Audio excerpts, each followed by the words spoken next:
everybody, this is my new Marvel Select and first Marvel Select action figure, Hawkeye.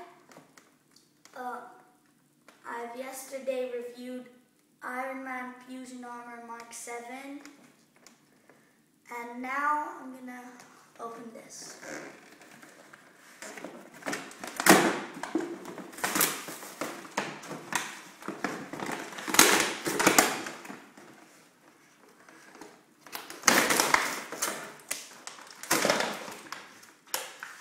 This is like kind of a fence. Here is Clint Barton himself.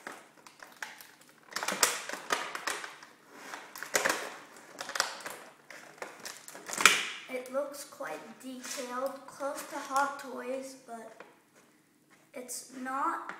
And I've seen in the stores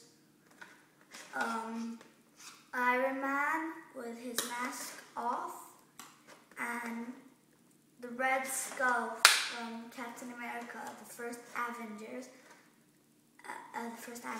and I found Hulk, and I chose to buy this one, and I saw Mighty Mugs on the way out, or Mini Mugs. I didn't buy them though. Alright, that's it for now. Thanks for watching. Bye.